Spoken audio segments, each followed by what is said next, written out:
नमस्कार। मुद्दा तो है, मैं आपका स्वागत है। मैं हूं आपके साथ ब्रजेश चौक से। आज मुद्दा है विदेश में अपमान, राहुल पर घमासान। जी हां, एक बार फिर राहुल गांधी विदेश गए और देश की सियासत को उबाल पर ले आए।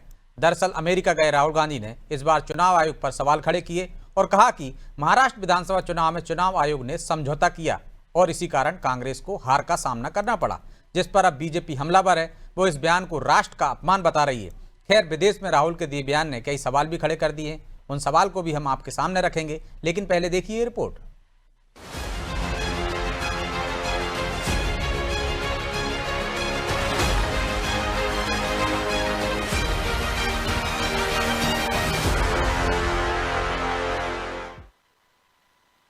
It is very clear to us that the election commission is compromised.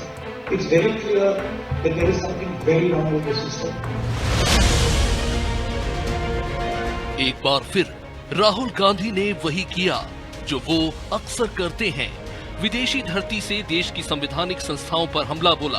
America की जमीन से राहुल गांधी ने चुनाव आयोग को पक्षपाती बताया और देश के लोकतंत्र पर सवाल खड़े किए। इस बार उन्होंने सीधे सीधे भारत के चुनाव आयोग को कटघरे में खड़ा कर आरोप लगाया कि महाराष्ट्र चुनाव में कांग्रेस नहीं हारी, कांग्रेस को हराया गया क्योंकि चुनाव आयोग समझौता कर चुका है। उन्होंने मतदान के आखिरी कुछ घंटों में 65 लाख वोट बढ़ाने को भी संदिग्ध बताया। अब राहुल गांधी के इस बयान ने सियासी भूचाल ला दिया है। बीजेपी भड़क गई है। सीएम डॉक्टर मोहन यादव ने पलटवार करते हुए कहा कि राहुल गांधी का रिकॉर्ड रहा है कि वो देश की इज्जत बाहर जाकर बिगाड़ते हैं। उन्हें राजनीति करनी है तो देश में करे, बाबा महाकाल उन्हें सद्बुद्धि दे। राहुल गांधी का ये रिकॉर्ड रहा है कि वो देश की इज्जत बाहर जाकर बिगाड़ते हैं।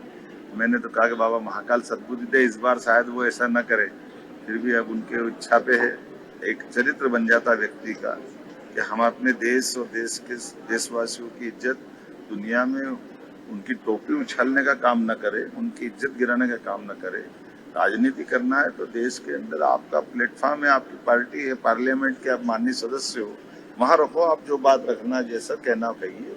लेकिन विदेश से कोई देश का नेता ऐसा नहीं, किसी देश का भी, जो आकर के किसी और देश में अपने देश के इस प्रकार के माहौल बनाता है। और अब ये कांग्रेस का चरित्र और कांग्रेस के लोगों को चाहिए कि वो अपने नेता को कंट्रोल करें। अमेरिका के ब्राउन यूनिवर्सिटी में दिए राहुल के बयान पर प्रदेश में ही नहीं पूरे देश में घमासान छिड़ गया। पूरी बीजेपी एक सुर में कांग्रेस और राहुल गांधी को देश विरोधी साबित करने में जुट गई। इधर राहुल के समर्थन में कांग्रेस भी उतर आई। कांग्रेस को राहुल के इस बयान में कुछ भी गलत नजर नहीं आ रहा। जहां इलेक्शन कमीशन के साथ तरह तरह के एक एक बिल्डिंग में लाखों मतदाता दिखे हैं, एक ही एड्रेस पर एक ही परिवार के कई नामों को दिया गया है। और जब राहुल गांधी जी सच्चाई बता रहे हैं कि किस तरीके से दिल्ली इलेक्शन को प्रभावित किया गया है, किस तरीके से चुनाव आयोग को भ्रम में डालकर भारतीय जनता पार्टी ने एक ही एड्रेस पर तरह तरह के वोटर्स के नाम लिखकर जिस तरीके से धांधली की है, और वो धांधली देश की जनता को, विदेश की जनता को, सबको पता होना चाहिए। ये पहली बार नहीं, राहुल गांधी पहले भी अमेरिका में चीन की तारीफ कर घिर चुके हैं। कैम्ब्रिज यूनिवर्सिटी से लेकर लंदन तक उन्होंने कई बार भारत की छवि को सवालों के घेरे में डाला। खैर, देश के लोकतांत्रिक संस्थानों पर विदेशी मंचों से हमला करना कांग्रेस के लिए कितना फायदेमंद साबित होगा, ये तो वक्त ही बताएगा। लेकिन बीजेपी इसे देश की गरिमा से खिलवाड़ मान रही है और वो विदेश से भारत को कमजोर दिखाने की इसे साजिश बता रही है। ब्यूरो रिपोर्ट, अनादि टीवी।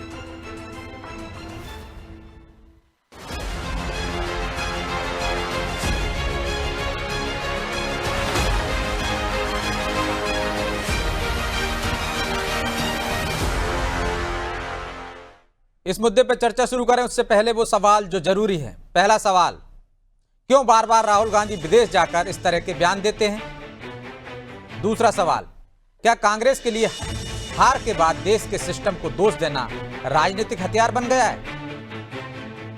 तीसरा सवाल, क्या हर बार विदेश से भारत को निशाने पर लेना एक सोची समझी रणनीति है? चलिए इन सवालों के साथ इस मुद्दे पर चर्चा शुरू करते हैं। चर्चा में हमारे साथ मौजूद हैं बीजेपी प्रवक्ता गुंजन चौक से, कांग्रेस प्रवक्ता डॉक्टर विनोद शर्मा और वरिष्ठ पत्रकार प्रदीप जायसवाल। आप सभी का बहुत बहुत स्वागत है। और विनोद जी, शुरुआत आपसे ही करेंगे। बीजेपी कह रही है कांग्रेस का और राहुल गांधी का चरित्र बन गया है कि विदेशी जमीन पर जाकर देश का अपमान करते हैं, देश की इज्जत उछालते हैं। लेकिन सवाल तो यह है कि बार बार क्यों इस तरह के बयान देते हैं राहुल गांधी? चौकसे जी बहुत बहुत नमस्कार। जब हम एक तरफ वसुधैव कुटुंबकम की बात करते हैं और दूसरी तरफ ये बात करते हैं कि विदेशी जमीन, यदि कोई, आज तो डिजिटल युग है, आप हम यहाँ रीवा में बैठे हैं और आप भोपाल से चैनल चला रहे हैं, तो हम यहाँ से बैठे और आप वहां सुन रहे हैं। आप विदेशी जमीन का अपमान वो होता है जब असत्य बोले, जब झूठ बोले। जैसा कि आपको याद होगा, नरेंद्र मोदी जब प्रधानमंत्री बने और उन्होंने जापान में जाकर के बोला कि 2014 के पहले भारत में जन्म लेना एक पाप होता था। विदेशी जमीन का अपमान तब होता है जब आडवाणी जी लाहौर जाकर के जिन्ना की मजार में जाके चादर चढ़ाएं, ये होता है विदेशी जमीन का अपमान। बात जब ये है कि आप भी जानते हो, पूरा देश जानता है कि महाराष्ट्र के इलेक्शन में उसके कुछ दिन पहले विधानसभा के चुनाव होते हैं, कांग्रेस पार्टी लगभग वहां 72% लोकसभा चुनाव लड़ी, 72%। एक सेकंड चौक से जी, और आपने कहा विधानसभा के चुनाव कुछ समय पहले होते, वो लोकसभा के चुनाव थे। मैं करेक्ट कर रहा था। लोकसभा के चुनाव में, फिर विधानसभा के चुनाव, वही लोकसभा के चुनाव में कांग्रेस पार्टी ने जो है 70 जितनी सीट लड़ी उसकी 72% वोट पाई और बीजेपी 22% पाई, जिसका मान 33% पास, माने उत्तीर्ण नहीं हुई, पास नहीं हुई। और अचानक से 6 महीने बाद कौन सी ऐसी चीज आ गई थी? इसका मतलब साफ है कि वो 2 घंटे में जो 5.5 से 7.5, लेकिन ये कौन सा तर्क हुआ विनोद जी? 65 लाख वोट बढ़ाए गए, यही तर्क था। तो आपकी 2018 में सरकार मध्य प्रदेश में बन गई, छत्तीसगढ़ में बन गई, राजस्थान में, ये कौन सा लॉजिक हुआ? इस आधार पर तो मध्य प्रदेश, छत्तीसगढ़, राजस्थान में आपकी उस समय सरकार ही नहीं बनना चाहिए थी, क्योंकि वहां पर तो लोकसभा में ज्यादा सीटें मिल रही थी उनको। देखिए, मैं फिर से आपसे कहूं कि मैं आज की डेट में जब आंकड़े साफ साफ प्रस्तुत किए जा सकते हैं, 5 बजे तक मतदान होता है, अचानक से इनका चुनाव आयोग 2 दिन बाद, 5 दिन बाद, 7 दिन बाद अपना डेटा बदलता है, इसको आप क्या कहेंगे? इसको तो आप भी एक जागरूक पत्रकार हो, और पत्रकार भी भारत देश का कोई भी तो यहाँ चैलेंज करना चाहिए ना, कोर्ट में करना चाहिए चैलेंज, या चुनाव आयोग ने दिया है तो वहां चैलेंज करना चाहिए। विदेश में कहना क्यों? और आप कह रहे हैं सच बोलना, विदेश में कोई अपमान नहीं है तो लोकतंत्र खतरे में है। सिख हिंदुस्तान में कड़ा नहीं पहन पा रहे हैं, पगड़ी नहीं पहन पा रहे हैं, उनमें घबराहट होती है, तो ये बयान क्या आपके सच्चाई है क्या जो विदेश में दी थी राहुल गांधी इससे पहले? मैंने ये कहा कि त्रेता युग में भगवान राम का नाम लेते थे, द्वापर में भगवान कृष्ण का नाम लेते थे, कलयुग में अब जब इस समय की बात आई तो किसका नाम लोगे? डॉक्टर अंबेडकर का नाम लोगे, संविधान का नाम लोगे। जब भारतीय जनता पार्टी संविधान को खतरे में डाल दी, लोकतंत्र की सरेआम हत्या कर रही है, आप देखो निष्काम दुबे जैसा व्यक्ति ये बोल रहा है। भाजपा के यहाँ सांसदों को बोलने की अनुमति नहीं है। निष्काम दुबे जिन्होंने बोला वो मोदी की बात है, तो निष्काम दुबे क्या बोल रहे हैं कि सीजेआई गलत है, सीजेआई दंगे फैला रहा। एक सांसद को ऐसी बात बोलना आपको सही लगता है और राहुल गांधी सत्य बोले वो गलत लगता है? अरे तो एक सांसद के बोलने से पूरी पार्टी को कटघरे पे खड़ा करेंगे क्या? उन्होंने किनारा कर लिया कि पार्टी का बयान नहीं है ये। अच्छा, लोकतंत्र कैसे खतरे में होगा ये बताइए? आप यहाँ बोल रहे हैं, आप पे कौन ने पाबंदी लगा दी है? कैसे खतरे में आता लोकतंत्र? उत्तर प्रदेश में आपको याद होगा कि स्वाति सिंह के एक पति थे। स्वाति सिंह के पति ने जब मायावती के खिलाफ बोला, उनको पार्टी ने बाहर निकाल दिया, फिर कुछ दिन बाद उनको मंत्री बना दिया। कुलदीप सिंह सेंगर हो, ब्रजभूषण सिंह हो, ये तो भाजपा का चाल चरित्र है कि बोलने वालों को, झूठ बोलने वालों को, गलत बोलने वालों को पार्टी उनको बढ़ाती है। कांग्रेस ऐसा नहीं। आपको याद होगा मणिशंकर अय्यर ने एक व्यक्ति के बारे में बोला था, ये नीच टाइप का व्यक्ति है। मणिशंकर अय्यर ने एक व्यक्ति को बोला, मैं उस व्यक्ति का नाम नहीं लूंगा, हालांकि आप जान गए होंगे, गुंजन चौक से भी जान गई होंगी कि मणिशंकर अय्यर ने नीच किसको बोला था। पर मतलब आप क्या मानते हैं, आप उस बात को दोहरा के ये साबित करना चाह रहे हैं? क्या कह रहे हैं आप विनोद जी? ये हमारी कांग्रेस, देश की जनता चुन रही है लगातार, और आप ऐसे व्यक्ति पर ऐसे शब्दों का उपयोग कर रहे हैं, लगातार चुन रही है। अच्छा, उसी चुनाव आयोग के जरिए उसी एक ही साथ चुनाव होते, झारखंड में आप जीत जाते हैं विनोद जी, झारखंड में आप जीत जाते हैं तो वहां चुनाव आयोग अच्छा है, उसी चुनाव आयोग कराता है। प्रियंका जीत जाती है, राहुल गांधी जीत जाते हैं, आप अच्छे हैं, चुनाव आयोग अच्छा है, गजब है आपका। चलिए जवाब ले लीजिए। नाम नहीं लिया और आप जान गए कि मैंने किसको बोला, ये उस व्यक्ति को उपलब्धि। अरे आप ऐसा कह रहे हैं, सैम प्रधान ने क्या क्या कहा था? बंटवारे की बात कर रहे थे, देश के बारे में, देश के लोगों के बारे में कलर से कह रहे थे, आपने उनको हटाया, फिर इसके बाद फिर आपने पार्टी में ले लिया। चलिए जवाब दे रहे गुंजन जी। वो कह रहे हैं कि जापान में प्रधानमंत्री ने क्या बोला, अभी लोकतंत्र खतरे में है, संविधान खतरे में है, चुनाव आयोग में जो हुआ मोदी जी ये कहती बताएंगे। वसुदेव मोदी कुटुंबकम जी- की बात करते हैं आप। मोदी जी अगले ठीक है, अगले जवाब ले लीजिए ना, मंत्रिमंडल की- जवाब ले लीजिए, जवाब ले लीजिए भाई। सुनने की भी मंत्री कोशिश बन करिए। जाए। अरे जवाब ले विनोद लीजिए। जी, आपके जितने भी तथ्यहीन, सत्यहीन, निराधार, झूठे, जितने भी आपने वाक्य बोले, मैंने बहुत धैर्यता से सुने, क्योंकि हमारे अंदर भारतीय जनता पार्टी की जो पार्टी है, इसमें एक संस्कार जरूर सिखाए जाते हैं और हम उन संस्कारों को नहीं लांघते। तो देखिए, आज मुझे विनोद जी आपकी बातें बिल्कुल आश्चर्यजनक नहीं लगी, आपकी जितनी भी तर्कहीन बातें थी, क्योंकि आप राहुल गांधी जी की पार्टी से आते हैं। राहुल गांधी जी जो अपने भारत को बार बार बदनाम करते हैं विदेश की धरती पे, उनके प्रवक्ताओं से हमें यही उम्मीद है, इसी भाषा शैली की उम्मीद है, इसलिए मैं उस पर ज्यादा खंडन नहीं करती, क्योंकि मुझे उम्मीद ही इससे ज्यादा आपसे नहीं थी, जिस तरीके की भाषा का इस्तेमाल आप यहाँ एक प्रतिष्ठित चैनल पे करते हैं। अब दूसरी बात देखिए, राहुल गांधी जी से कुछ सवाल है। आपने इलेक्शन कमीशन के बारे में कह दिया, इलेक्शन कमीशन क्या है, किस चीज क्या आता है? इसी संविधान से निकला हुआ एक संस्था है, संवैधानिक संस्था है, कॉन्स्टिट्यूशन से आता है। उस कॉन्स्टिट्यूशन जिसकी कॉपी राहुल गांधी जी लेके घूमते रहते थे अपने माथे से लगाए, लेकिन आज उन्होंने उसी संविधान को तार-तार कर दिया, विदेश की धरती पे उसी संविधान को अपमानित कर दिया और कह दिया कि इलेक्शन कमीशन हमारा कॉम्प्रोमाइज्ड है। अरे शर्म करे राहुल गांधी जी, शर्म करे अपनी मंदबुद्धि का, इतनी बार चरितार्थ ना करें। देश की जनता जानती है आपकी बुद्धि का स्तर, कम से कम विदेश की धरती पे भारतीय की बुद्धि को इतना नीचा ना दिखाएं, बार बार अपने संविधान को अपमानित ना करें। दूसरी बात, ईडी जब आपके ऊपर चार्जशीट लगाती है, आपको नेशनल हेराल्ड केस में दोषी पाती है, तो आप धरना प्रदर्शन कर देते हैं। आप पूरे देश में आपके कार्यकर्ता पुतले जलाते नजर आते हैं। क्यों? जब आप अगर कहीं दोषी हैं तो वह असंवैधानिक हो गया।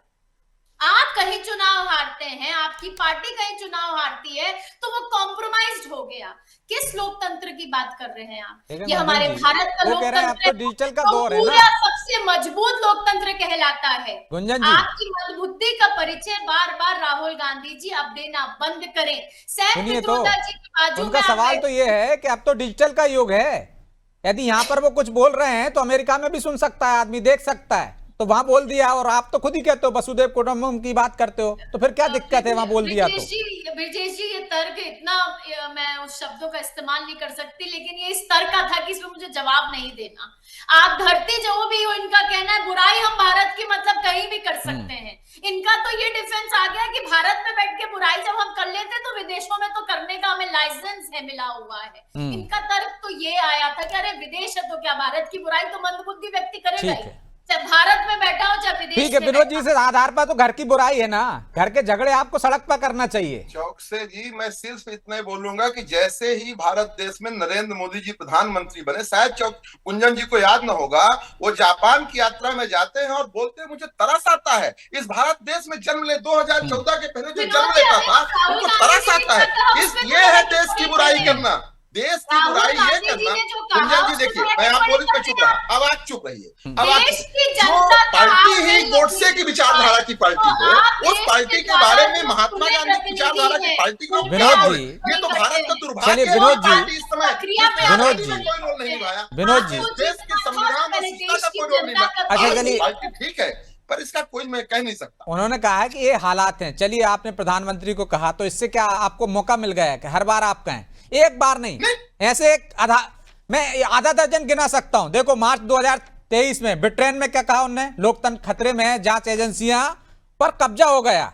सितंबर में 2024 में उन्होंने अमेरिका में कहा भारत में सिखों को पगड़ी पहनने का और कड़ा पहनने का, बता रहा हूं ना मैं, एक के बाद एक। चलिए, सिलसिलेवार बता रहा हूं ना मैं आपको।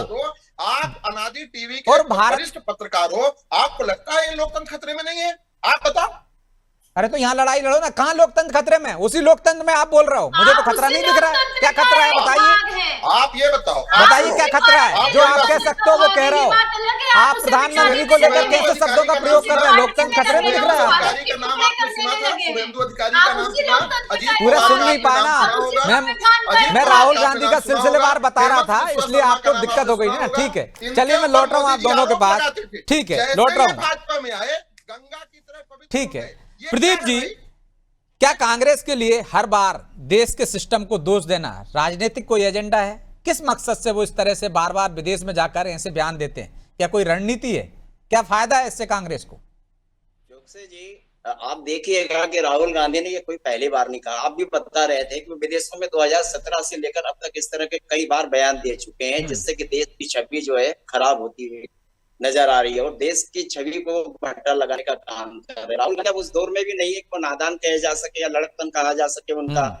अब उस दौर से भी वो एज के उससे गुजर चुके हैं। राहुल गांधी जिस तरह आरोप लगाना कोई ऐसा नहीं है कि कोई अपराध होता है, लेकिन आरोप आप कहाँ जाकर लगा रहे, किस तरह के आरोप लगा रहे? तो आप वो आरोप लगा रहे हैं जिस पर इलेक्शन कमीशन एक बार नहीं कई बार आपको जवाब दे चुका है, सिलसिलेवार जवाब दे चुका है और बता चुका है कि किस तरह सिस्टम के साथ में यहाँ पर मतदान हुआ और किस तरह जो है वहां पर जो है चुनाव तरीके से किए गए। लेकिन इसके बावजूद कांग्रेस हर बार एक मुद्दा लेकर बैठ जाती है। मुझे ये समझ में नहीं आ रहा कि कांग्रेस राहुल गांधी को किस नजरिए से और किस तरह से देश में जो है देखना चाहती है। राष्ट्रीय नेता, राष्ट्रीय स्तर का नेता जो कि लोकसभा में नेता प्रतिपक्ष है, वो अंतरराष्ट्रीय मंच पर जाकर एक बार नहीं कई बार जाकर ऐसी बातें करे, तो ये देश पर आरोप लगाना, देश की लोकतांत्रिक संस्थाओं पर आरोप लगाना और उस पर इस तरीके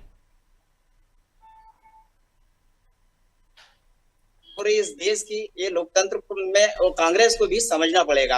अब राहुल गांधी कभी भी चले जाते हैं, कभी भी कहीं भी कोई भी बात कर देते हैं, कोई समझ ही नहीं आ रहा। चलिए देश की बात ही कर लेते हैं, विदेशों में तो छोड़िए बदनामी कर ही रहे हैं। अभी उन्होंने कह दिया कि आरएसएस और बीजेपी तो ऐसी पार्टियां हैं कि उनसे हमारी लड़ाई तो है ही है, हमारी लड़ाई तो जो है इंडिया स्टेट से है। अब भारत के लोकतंत्र, भारत के राजतंत्र से भी उनकी लड़ाई है। जवान घिसना अलग बात है। राहुल गांधी ट्रोल होते हैं, मानता हूं कि एक पॉलिटिकल स्टंट हो सकता है, पॉलिटिकल जो चीजें होती है उस पर ट्रोल हो सकते हैं, लेकिन वो जो कुछ, लेकिन इससे क्या फायदा है? यदि आप कह रहे हैं कि विदेश में इस तरह से बोल रहे हैं, देश को बदनाम कर रहे हैं, तो क्या कांग्रेस को फायदा दिख रहा है उसमें?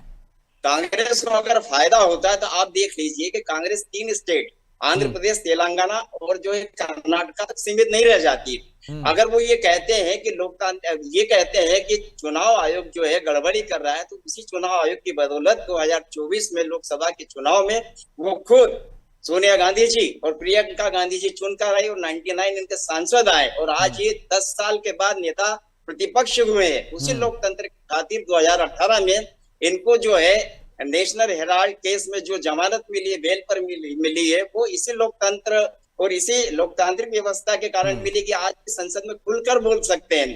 तो सीधा विनोद जी, जब आपके मन मुताबिक फैसले नहीं आते हैं, परिणाम नहीं आते हैं, तो आपको लोकतंत्र खतरे में दिख जाता है। वही चुनाव आयोग आपको समझौतावादी दिख जाता है कि उनके पक्ष में फैसले ले रहा है।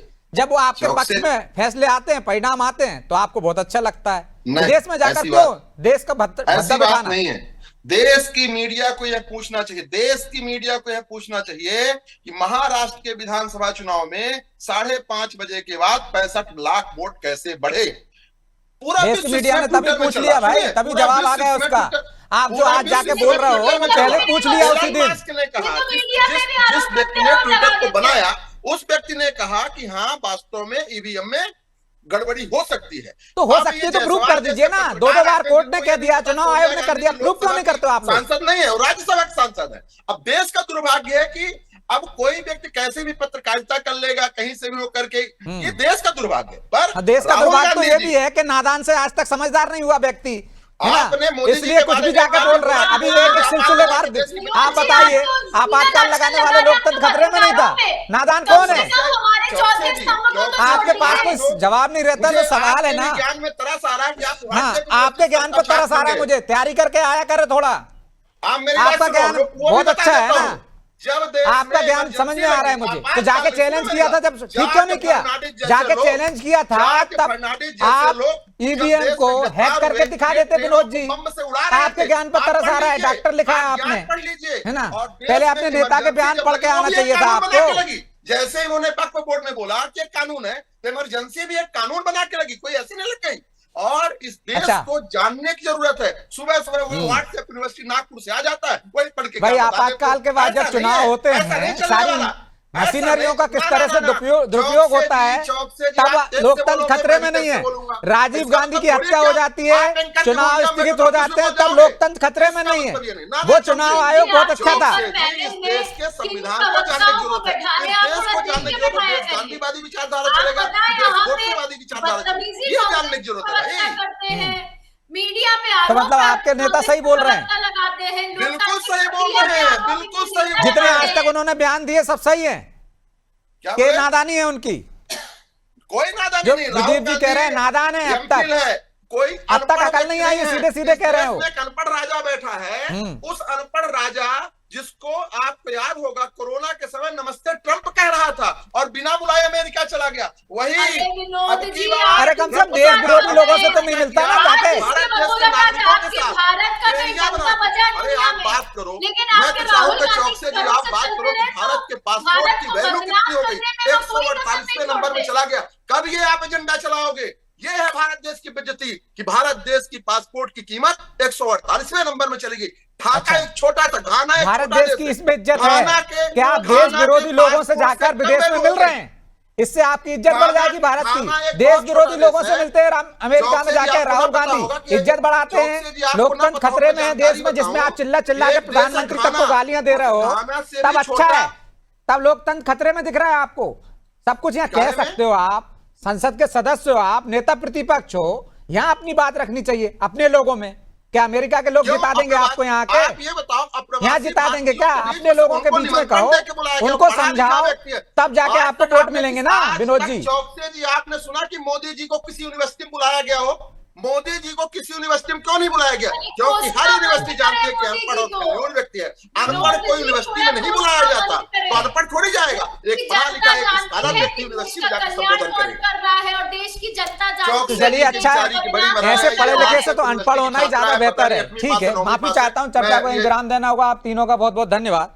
तो निश्चित तौर पर विदेश की धरती पर देश विरोधी बातें तो नहीं की जानी चाहिए। कांग्रेस के ऐसे ही तमाम नेता विदेश में जाकर हमने देखा है कि कुछ नेताओं ने तारीफ की, उसमें शशि थरूर भी है, तब अच्छा लगता है कि कहीं विपक्ष का नेता यदि विदेश में जाकर अच्छा बोले तो।